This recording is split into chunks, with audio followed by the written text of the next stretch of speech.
इस मूवी की स्टार्टिंग में हम एक स्पेसशिप को देखते हैं जो पिछले 5 सालों से स्पेस में ट्रैवल कर रहा था। ये स्पेसशिप बहुत मजबूत था और किसी भी तरह के खतरे से खुद को बचा सकता था। इसके अंदर बहुत सारे लोगों का क्रू था जिनका काम था इस यूनिवर्स में अलग अलग एलियंस को ढूंढना और उनके साथ शांति बनाए रखना। ये ऑर्गेनाइजेशन कई 100 सालों से यही काम कर रही थी।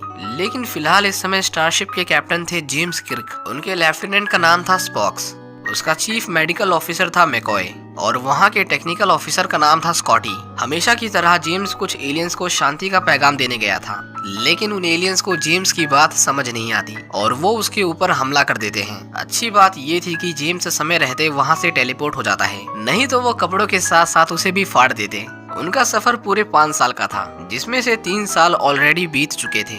जेम्स इस सफर पर जोश जोश में निकल तो गया था, लेकिन स्पेस इतना बड़ा था कि वो कहां तक उनकी चीजों को ढूंढता रहता।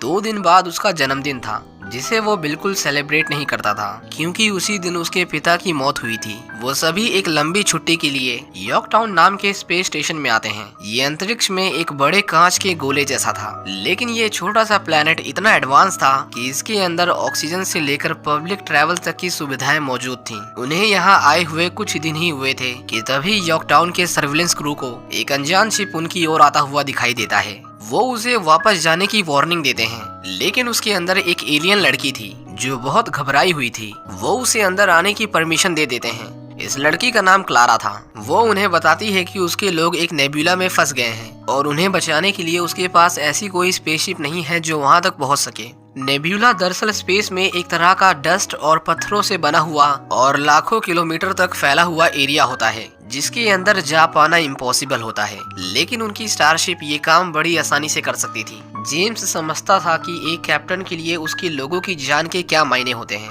इसीलिए वो क्लारा की मदद करने को तैयार था। वो नेबुला के अंदर जाते हैं और जैसा मैंने आपको बताया था, वो उसे बड़ी आसानी से पार कर लेते हैं। वहाँ उन्हें एक प्लेनेट मिलता है जो दिखने में बिल्कुल अर्थ जैसा था। सिर्फ दिखने में ही नहीं, वो पूरा अर्थ ही था।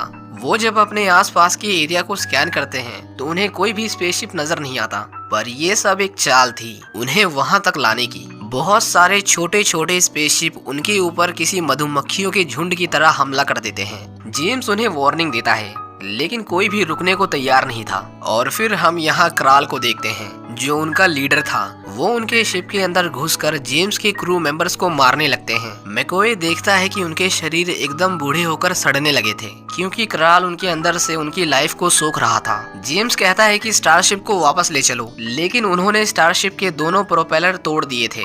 वापस जाना तो छोड़ो, अब उसे आगे खिसकाना भी नामुमकिन था। जेम्स मेन इंजन को शूट करने को कहता है, लेकिन वो लोग उसके इंजन को ही स्टारशिप से अलग कर देते हैं, जिसकी वजह से उनका शिप उस प्लेनेट पर क्रैश करने लगता है। क्राल ने जेम्स के क्रू को बंदी बना लिया था और बचे हुए लोग इमरजेंसी शिप में बैठकर वहां से बच निकलते हैं। जेम्स स्टारशिप को अपने सामने बर्बाद होते हुए देखता है और उसे देखकर रोने लगता है। दूसरी ओर उसके लोग उस प्लेनेट पर लैंड करते हैं। स्कॉटी तो ऐसी जगह लैंड करता है कि अगर वहां से गिरता तो बहुत दर्दनाक मौत मारा जाता। मैकॉय और स्पॉक्स भी सेफली लैंड कर गए थे, लेकिन स्पॉक्स की बॉडी में एक बड़ा लोहे का टुकड़ा घुस गया था। अब क्योंकि मैकॉय एक मेडिकल ऑफिसर था, इसीलिए वो स्पॉक्स की जान बचा लेता है। लेफ्टिनेंट यूहुरा को क्राल ने बंदी बना लिया था और वो उनके कैप्टन का इंतजार कर रहा था क्योंकि उसके पास एक ऐसा आर्टिफैक्ट था जिससे वो अपना बायो वेपन तैयार करेगा। दूसरी ओर जेम्स क्लारा के ऊपर गन तान लेता है क्योंकि उसे लगता था कि ये सब उसकी चाल थी और उसी की वजह से आज उसके इतने सारे लोगों की जान खतरे में है। लेकिन क्लारा उसे कहती है कि उसके लोगों की जान खतरे में थी। जेम्स उसकी मजबूरी समझ गया था और वो उसे माफ कर देता है, लेकिन उन्हें फिर भी उस टूटे हुए शिप में जाना था ताकि वो बचे हुए लोगों से बात कर पाएं। वो तीनों अलग हो जाते हैं। जेम्स क्लारा से कहता है कि क्राल जिस चीज के पीछे पड़ा है, मैंने उसे इसी स्पेसशिप में छिपा दिया था। और इतना बताते ही क्लारा उसके ऊपर हमला कर देती है क्योंकि उसकी सारी बातें बस एक झूठ थी और वो क्राल के लिए ही काम करती है। लेकिन यहाँ जेम्स उससे एक कदम आगे था क्योंकि वहाँ कोई आर्टिफैक्ट था ही नहीं। ये सब बस उससे सच निकलवाने की चाल थी। वो उसे पकड़ लेते हैं, लेकिन तभी क्राल के लोग उनके ऊपर अटैक कर देते हैं। वो दोनों उल्टे पड़े हुए शिप में जान बचाकर भाग रहे थे। जेम्स पवेल को शिप स्टार्ट करने को कहता है और शिप स्टार्ट होते ही पलटना शुरू कर देती है और सभी उसके ऊपर से स्लाइड करते हुए नीचे की ओर आ रहे थे। बस दिक्कत ये थी कि जेम्स और पवेल थोड़ा जल्दी नीचे पहुंच गए थे और क्लारा उसी शिप के नीचे दबकर मर जाती है। दूसरी ओर स्कॉटी जो अपने लोगों को ढूंढ रहा था, उसे कराल के लोग घेर लेते हैं। पर तभी वहाँ पर एक लड़की आती है, उसका नाम जेला था और वो उन लोगों को मार देती है, जिससे पता चलता है कि वो भी कराल से नफरत करती है। जेला स्कॉटी से कहती है कि वो उसकी मदद करे और मैं तुम्हारी मदद करूंगी। वो स्कॉटी को एक स्पेसशिप में लेकर आती है, लेकिन स्कॉटी देखता है कि वो स्पेसशिप तो उन्हीं का था। वो 100 साल पहले स्पेस में खो गया था। यूहुरा भी किसी तरह वहाँ से भागने की कोशिश करती है और इसी दौरान उसे पता चलता है कि कराल को उनके बारे में सब कुछ पता है। सब कुछ मतलब सब कुछ। और ये कोई अचानक से हुआ हमला नहीं, बल्कि एक सोची समझी चाल थी। कराल उन्हें कहता है कि तुम लोग मुझे रोक नहीं सकते, क्योंकि उसका प्लान था कि वो सबसे पहले यॉर्कटाउन के लोगों को खत्म करेगा और उसी पर कब्जा करके वो बाकी प्लैनेट्स को अपना शिकार बनाएगा। कराल उसके सामने उनके 2 लोगों की उम्र सोख लेता है और यही उसकी सबसे बड़ी ताकत थी। दूसरी ओर जेम्स स्कॉटी के सिग्नल को फॉलो करते करते वहाँ पर लगाए गए एक जाल में फंस जाते हैं। वो जाल किसी और ने नहीं बल्कि जेला ने लगाया था।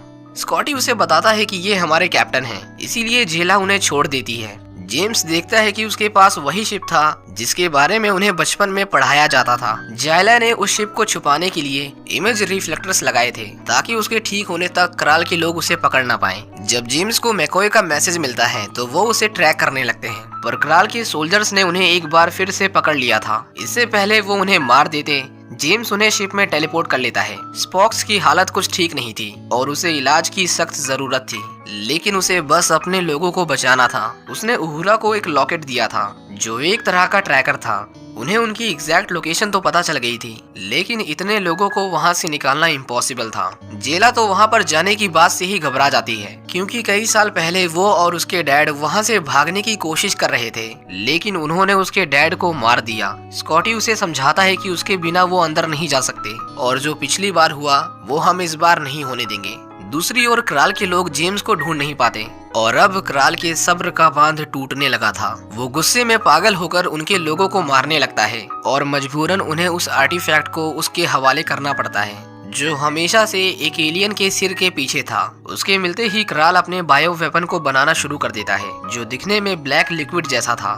वो किसी भी जिंदा चीज से टकराते ही उसे चंद पलों में डिस्ट्रॉय कर देता था। स्कॉटी कहता है कि हम एक साथ सिर्फ 20 लोगों को टेलीपोर्ट कर सकते हैं, इसीलिए हमें बहुत देर तक उनका ध्यान भटकाना होगा। जेम्स उनके इलाके में अपनी बाइक लेकर जाता है जो इतना शोर करती थी कि उनका ध्यान भटकाने के लिए काफी है। मौके का फायदा उठाकर स्पॉक्स और मैकॉय सभी लोगों को वहां से टेलीपोर्ट करने लगते हैं। दूसरी ओर कराल उस वेपन को लेकर यॉर्कटाउन की ओर जाने लगता है। जेम्स देखता है कि अब सिर्फ वो और जेला ही बचे हुए थे, लेकिन वो तो कराल के आदमी से फाइट कर रही थी और उसमें बुरी तरह मार खा रही थी। जेम्स अपनी बाइक के साथ एक लंबी जंप लगाता है और जेला को अपने साथ टेलीपोर्ट कर लेता है। वो देखते हैं कि कराल यॉर्कटाउन को बर्बाद करने के लिए निकल चुका था और उनके 100 साल पुराने शिप की कोई गारंटी नहीं थी कि वो चलेगा कि नहीं, लेकिन रिस्क लेने के अलावा इनके पास कोई ऑप्शन ही नहीं होता। वो अपने स्पेसशिप को स्टार्ट करते हैं और स्टार्ट होते ही वो नीचे गिरने लगता है, लेकिन आखिर में वो उसे उड़ा ही देते हैं और जिस तरह उसे उड़ाते हैं वैसा सिर्फ फिल्मों में होता है। असल जिंदगी में तो उनके टुकड़े हो जाते हैं। वो उनका पीछा करते हैं, लेकिन उनके मधुमक्खियों जैसे झुंड को पार करके कराल तक पहुंचना इम्पॉसिबल था। पर उन्हें समझ आता है कि उनका झुंड आपस में रेडियो फ्रीक्वेंसी के जरिए बात करता है, मतलब उनका खुद का कम्युनिकेशन नेटवर्क है। अगर किसी तेज फ्रीक्वेंसी का साउंड बजाया गया तो वो उसे झेल नहीं पाएंगे और एक दूसरे से टकराने लगेंगे। अब इंसानों के लिए सिर्फ एक ही ऐसी चीज है जिसे वो तेज आवाज में बजाते हैं और वो होता है म्यूजिक। वो तेज आवाज में गाने बजाने लगते हैं और उनका ये आइडिया सच में काम करता है। उनके झुंड का आपस में कोऑर्डिनेशन टूट जाता है और वो सभी एक एक करके फटने लगते हैं और उनकी हजारों शिप्स न्यू ईयर में फटने वाले पटाखों की तरह लग रही थी। लेकिन उनमें से 3 शिप फिर भी यॉर्कटाउन में घुस गए थे, जिसमें से एक कराल की स्पेसशिप थी। अगर उन्हें नहीं रोका जाता तो कराल उनके आर्टिफिशियल एटमॉस्फेयर में उस बायो वेपन को रिलीज कर देता और वहां के सभी लोग मारे जाते। जेम्स उनकी शिप का पीछा करता है, लेकिन तीनों को एक साथ पकड़ पाना उनके लिए इम्पॉसिबल था, क्योंकि वहां की बिल्डिंग्स अजीबोगरीब तरह से बनाई गई थी। थोड़ी सी गलती और लोग मारे जाते। आखिर में जेम्स उन तीनों को किसी तरह एक साथ लाता है और उनके सामने अपनी स्पेसशिप को लाकर खड़ा कर देता है और वो तीनों पकड़े जाते हैं। जेम्स कराल को अरेस्ट करने जाता है, लेकिन वो वहां से भाग गया था। उहुरा उसकी स्पेसशिप के लॉक्स देखती है और उसे पता चलता है कि कराल कोई और नहीं बल्कि उस 100 साल पुरानी स्पेसशिप का कैप्टन था, यानी वो उन्हीं में से एक था। आप सोच रहे होंगे कि फिर वो सबको मारना क्यों चाहता है। दरअसल उनकी फेडरेशन पूरे यूनिवर्स में शांति बनाना चाहती थी, इसीलिए उन्होंने अपने दुश्मनों के साथ भी दोस्ती कर ली। अब क्योंकि क्राल एक सोल्जर था, इसीलिए उसे ये बिल्कुल पसंद नहीं आया, पर फेडरेशन ने उसे कैप्टन का पद दे दिया। लेकिन जब वो अपने लोगों के साथ अपने पहले मिशन पर गया तो कुछ खराबी के चलते वो उस प्लेनेट पर फंस गए और फेडरेशन ने उनकी वहां से निकलने में मदद नहीं की। अब इसका एग्जैक्ट रीजन क्या था वो तो शायद किसी को नहीं पता, लेकिन इसने क्राल के मन में नफरत भर दी और उसने फेडरेशन और सभी इंसानों को खत्म करने की ठान ली। वो यॉर्कटाउन के एटमॉस्फेयर डिपार्टमेंट में जा रहा था और हम देखते हैं कि उसका चेहरा फिर से इंसानों जैसा बनने लगा था। जेम्स उसका पीछा करता है और उसे समझाता है कि हम इंसान हैं, बदलना हमारी फितरत है, लेकिन किसी को बेवजह मारना इंसानियत के खिलाफ है। लेकिन इतनी अच्छी स्पीच सुनने के बाद भी उसे अकल नहीं आती और वो उस वेपन को एक्टिवेट कर देता है। उस जगह की ग्रेविटी इतनी अजीब थी कि नीचे की तरफ छोड़कर वो हर जगह फैली हुई थी। लेकिन जेम्स की कई कोशिशों के बावजूद क्राल अपने प्लान में लगभग कामयाब हो गया था। अब जेम्स के पास सिर्फ एक ही रास्ता था, उस वेपन को सीधा स्पेस में फेंकना। इसके लिए वो उनकी मेन एटमॉस्फेरिक चेंबर को खोलने की कोशिश करता है। इसी बीच क्राल उसे मारने वाला था, लेकिन वो खुद उस बायो वेपन की चपेट में आ गया था और गेट खुलते ही वो स्पेस की ओर खींचा चला जाता है। जेम्स भी उसी ओर जा रहा था, लेकिन उसके बाहर निकलने से पहले स्पॉक्स उसे पकड़ लेता है और आखिर में हम देखते हैं कि वो वेपन क्राल को खत्म कर देता है और इस तरह इस बार भी फेडरेशन की जीत होती है। जेम्स की बहादुरी को देखते हुए उसके सीनियर्स उसे वाइस एडमिरल की पोस्ट देने को तैयार थे, लेकिन जेम्स उनके ऑफर को ठुकरा देता है क्योंकि एडमिरल का काम होता है कुर्सी पर बैठे बैठे ऑर्डर्स देना। पर जेम्स इस तरह की जिंदगी नहीं चाहता था, उसके लिए जरूरी थे उसके लोग और उसका मिशन। आखिर में वो सब मिलकर जेम्स के जन्मदिन को सेलिब्रेट करते हैं और जेम्स भी पहली बार अपने बर्थडे पर खुश था। उनकी स्पेसशिप एक बार फिर से बनाई जाती है, एकदम नई जैसी। और इसी के साथ ये कहानी यहीं पर खत्म हो जाती है। उम्मीद करता हूँ कि आपको ये कहानी पसंद आई होगी।